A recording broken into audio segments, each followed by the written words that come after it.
অনেক কয়েকদিন পর সেই আগের রুটিন অনুযায়ী আমি দিনটা শুরু করলাম। তো ব্লগটা শুরু করেছি একদম সকাল থেকে। সকালবেলা নাস্তা টাস্তা বানিয়ে কমপ্লিট করে ছেলেকে নিয়ে স্কুলে চলে যাব। আমি আমার সংসারের রেগুলার যেগুলো কাজকর্ম করি সকাল থেকে রাত পর্যন্ত, সেগুলোই আপনাদের সাথে আমি তুলে ধরার চেষ্টা করি। হ্যালো এভরিওয়ান, আসসালামু আলাইকুম, welcome back to my new another blog. Masfiz world and blog থেকে মাসফির মম বলতেছি। কি অবস্থা সবার, কেমন আছেন সবাই? আই হোপ যে যেখানে আছেন ভালো আছেন, সুস্থ আছেন। ব্লগটা শুরু করেছি একদম সকালের নাস্তা দিয়ে। খুব সকালে উঠে যে নাস্তা বানাচ্ছি, আর চারপাশে অনেক অন্ধকার, কারণ অনেক বৃষ্টি হচ্ছে। এজন্য কিন্তু কারেন্টও নাই, এজন্য আমার ভিডিওর লাইটিংটা খুব কম এসেছে। তো সবাই প্লিজ ম্যানেজ করে নেবেন। তো যারা এই মুহূর্তে আমার ভিডিওটি দেখা শুরু করেছেন তারা প্লিজ একটা লাইক দিয়ে একটা কমেন্ট করে আমার সাথে থাকতে পারেন। আর যদি আমার ভিডিওটি বেশি ভালো লেগে থাকে তাহলে প্লিজ আমার চ্যানেলটি সাবস্ক্রাইব করে দিয়ে আমার পাশে থেকে যেতে পারেন। যারা আমার সাবস্ক্রাইবার তাদেরকে জানাচ্ছি অসংখ্য অসংখ্য ধন্যবাদ। তো এই দেখেন সবগুলো পরোটা আস্তে আস্তে করে বানানো হয়ে যাচ্ছে। এটা আমি হটপটে রেখে দিচ্ছি, কারণ স্কুল থেকে এসে আবারও সাথে সাথে এটাতে নাস্তা করে তারপরে ভাত রান্না বসাবো। তো এখন আমি ডিমগুলা পোচ করে নিব। আসলে একটা প্যানের মধ্যে তেল দিয়েই আমি 3-4টা ডিম পোচ করে নিব। তাড়াহুড়া করে সকালের নাস্তাই বানাতে হয়, যেহেতু টাইমলি স্কুলে পৌঁছাতে হয়। হাজব্যান্ডের নাস্তা রেডি করে সংসারের আরও কিছু টুকিটাকি কাজ করে কিন্তু আমাকে সকালবেলা বের হয়ে যেতে হয়। আর দেখা যায় প্রত্যেকেরই, যাদের বাচ্চা স্কুলে যায় সকালবেলা, হাজব্যান্ড অফিসে যায়, সকালবেলা কিন্তু এই রান্নার চাপটা সবচেয়ে বেশি থাকে। বাচ্চার টিফিন তৈরি করা, হাজব্যান্ডের টিফিন তৈরি করা, নিজে খেয়ে তারপরে বের হয়ে যাওয়া। তো এদিকে আমি একসাথে 4টা ডিম এই যে পোচ করে নিচ্ছি। 3টা তো 3জন খাবো, আর একটা হচ্ছে আমার ছেলের টিফিনের জন্য রুটি দিয়ে নিয়ে যাব। এক এক দিন এক এক টিফিন দেই, আজকে রুটি এবং ডিম পোচই দিয়ে দিব। যারা আজকে প্রথম নতুন আমার চ্যানেলটি ভিজিট করেছেন, আমার ভিডিওর কোনো অংশ যদি আপনাদের কাছে এতটুকু পরিমাণ ভালো লেগে থাকে তাহলে প্লিজ আমার চ্যানেলটি সাবস্ক্রাইব করে দিয়ে আমার পাশে থেকে যেতে পারেন। আর পাশে থাকা অল বাটনটি ক্লিক করে রাখবেন, তাহলে কিন্তু সবার আগে নোটিফিকেশন পৌঁছে যাবে আপনার কাছে। আর আপনি আপনার সময় এবং সুযোগ মতো আমার ভিডিও দেখে নিতে পারবেন। তো একে একে আমি সব ডিম পোচগুলো উঠিয়ে নিয়ে টেবিলে কিন্তু নাস্তা দিয়ে দিব। তো এই যে নাস্তা ফাইনাল লুক, নাস্তা রেডি হয়ে গিয়েছে। আর হটপটে আমি পরোটা রেখে দেই, অনেক গরম থাকে, যখন যে খাওয়ার ইচ্ছা তখন খেয়ে নিতে পারে। আর বললাম না, বাসায় কিন্তু কারেন্ট নাই, এই জন্য আজকের ভিডিওটা অন্ধকার অন্ধকার এসেছে। জানি না কতটুকু ভালো দেখা যাচ্ছে ভিডিও। তো এখন এই যে মা ছেলে এক প্লেটে বসে নাস্তা করে স্কুলের উদ্দেশ্যে বের হয়ে যাব।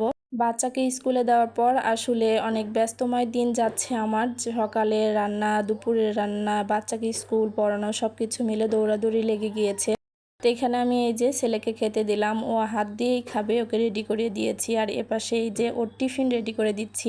রুটি একটু কেটে কেটে দিব, যেহেতু হাত দিয়ে একা একাই সে টিফিন করে, সেহেতু 2 হাত দিয়ে রুটি সেরার চেয়ে রুটি কেটে দিলে দেখা যায় একটা একটা করে রুটি নিবে আর ডিম পোচ দিয়ে সে খাবে। মাশাল্লাহ, সে কিন্তু আগে হাত দিয়ে একদমই খেত না, এখন স্কুলে ভর্তি করে দেওয়ার পর প্রত্যেক দিন এই যে স্কুলের টিফিনগুলো সে কিন্তু সবটুকু টিফিন একা একাই শেষ করে ফেলে। তো এখন আমি তার ওয়াটার বোতলে এই যে পানিও ভরে নিব, আর ওর সাথে কিন্তু হচ্ছে আমারও পানি নিতে হয়, কারণ ওর পানিটা তো ওর কাছে থাকে, আর আমার পানি খাওয়ার জন্য আমার পানি খাওয়ার মগটা আলাদা নিতে হয়।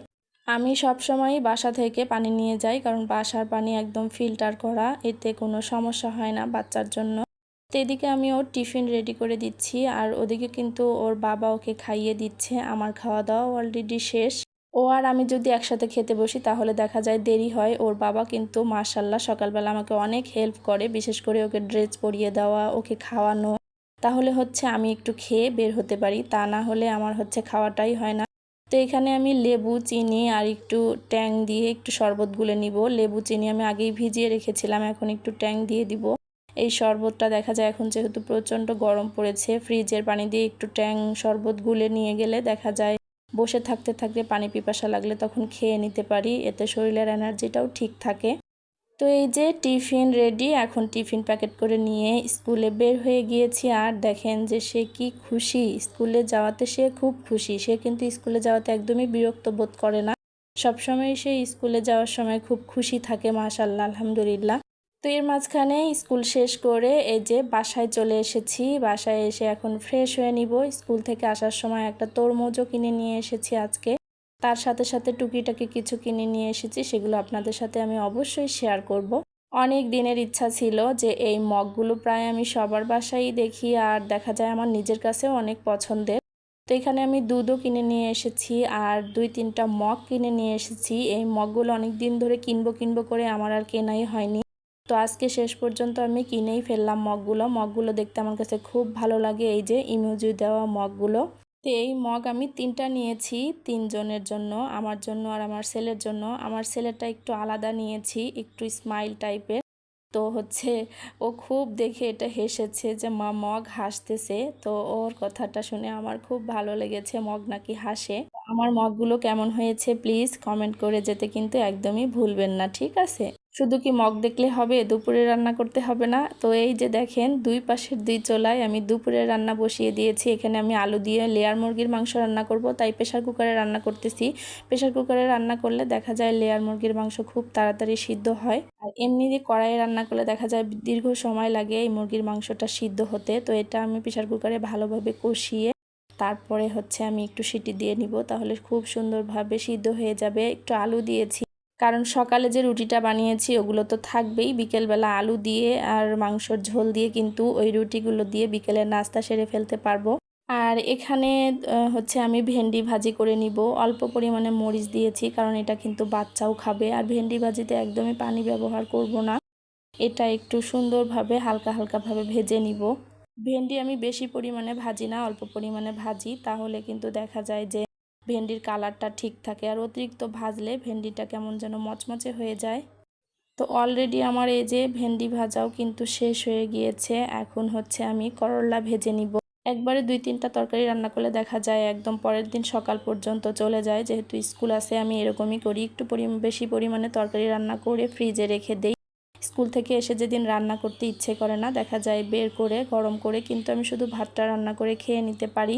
তো অনেক দিন পর কিন্তু করলা কিনে নিয়ে এসেছে, আর করলা ভাজি আমার কাছে মাশাআল্লাহ খুব ভালো লাগে। আর গরমের সময় আমি প্রত্যেক দিন করলা ভাজি খাই। করলা ভাজি দেখা যায় যে এই যে গরমে মানুষের পক্সের সমস্যা হচ্ছে, ডায়রিয়ার সমস্যা হচ্ছে, এতে কিন্তু অনেক উপকার হয়। তো এই যে করলা ভাজি হয়ে গিয়েছে, আলু দিয়ে মুরগির মাংসও রান্না আমার হয়ে গিয়েছে। আর এপাশে বাচ্চার জন্য আমি এই যে মাছ রান্না করতেছি, খুবই অল্প পরিমাণে মরিচ দিয়ে, কারণ ও কিন্তু মাছ খুব পছন্দ করে।